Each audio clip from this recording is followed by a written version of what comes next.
But it's not just about the beauty. Aside from the breathtaking nature, Africa is endowed with a lot of natural resources. 30% of the world's known minerals are in Africa. From diamonds in South Africa, coltan in Congo, copper in Zambia, gold in Ghana, uranium in Niger, and massive oil reserves in Nigeria and Libya, Africa is without a doubt a wealthy continent. Zimbabwe! Welcome to the Rwanda. Sierra Leone is a blessed country. But when you turn on the TV, the potential is different from the reality. What you see are images of starving kids, collapsed infrastructure, and a horrible living condition. So what is the problem? It's about the system. Don't be fooled. When you see a black person holding up the system, he's even more dangerous than a white person. And do you know why he's more dangerous than a white person? Because if I see a white person holding up an exploitative system against me, it's very easy for me. I'm able to know just why our colonial struggles were able to go so clearly. Because we could see the enemy and we knew that this is not your land. What are you doing here? You need to carry yourselves back to Europe. But when they went and they got replaced by their black versions, we were confused. That is neocolonialism. And the black versions continue the exact system that their white counterparts left behind. You must understand that. Because if you allow that to confuse you, we will not be free.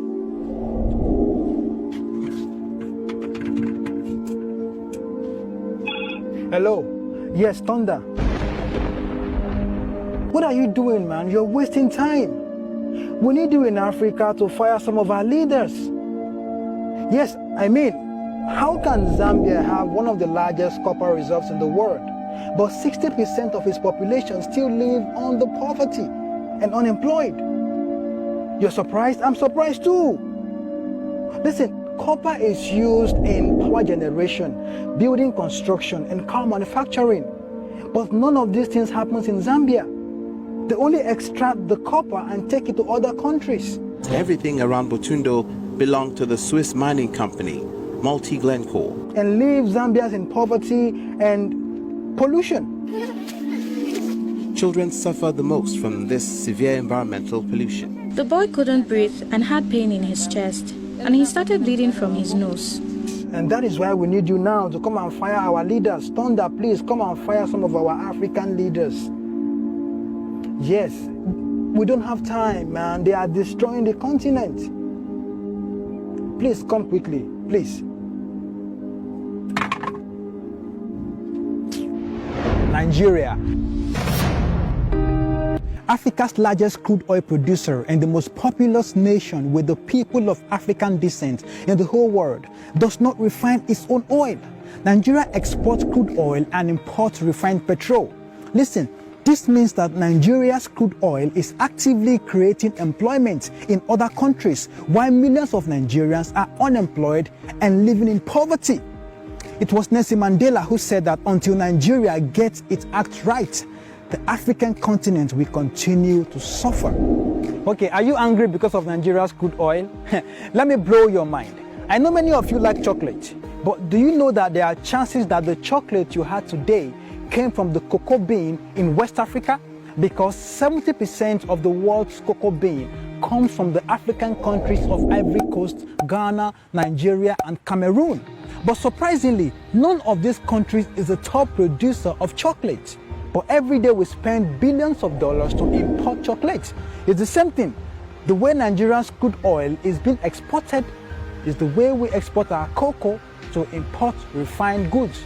As these resources keep going out to power other economies, this is how unemployment and poverty keeps growing. The origin of this cashew is illegal alarm. Now they are taking it to different countries now. We have no machine here, we have no, the federal government is not assisting us and the state government. If we have the machine, all these things could have not gone out. They are taking our resources to the outsiders. So we are losing, we are not making, and it's them that are making. I can go on giving you other examples and talk about other problems, but this video will be too long. So let's talk about the solutions. You see, I'm a big advocate for the people of African descent all over the world to come back to Africa to invest their resources, their expertise, their knowledge and experiences in different sectors of the African economy. But to be honest, if we do not get leadership right, no matter their investments, our growth will be slow and insignificant. And time is a luxury we cannot afford. So the fastest way for us to grow is to fix leadership. And leadership cannot be fixed if we as individuals do not fix our minds. Let me explain. This man you see was a two-term governor of a state in Nigeria.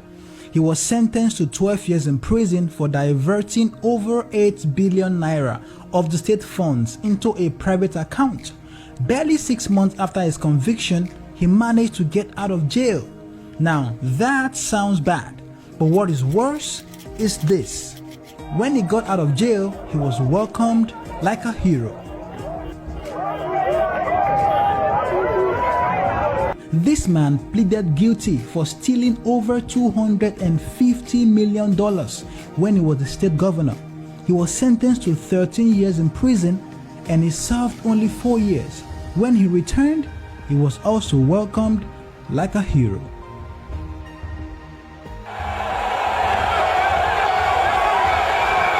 This man right here is the current serving governor of a state. He was caught on camera taking $5 million bribe from a contractor. Even with this evidence, the people still supported him and made him a two-term governor.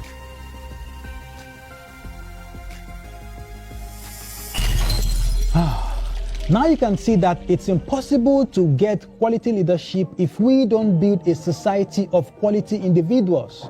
The king is nothing without the kingmaker.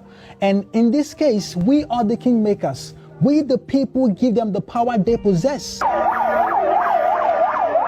Until we build our minds to look beyond religious and tribal sentiments, we will continue to have leaders who will steal public funds and open the gates to foreigners to take our resources while we continue to struggle.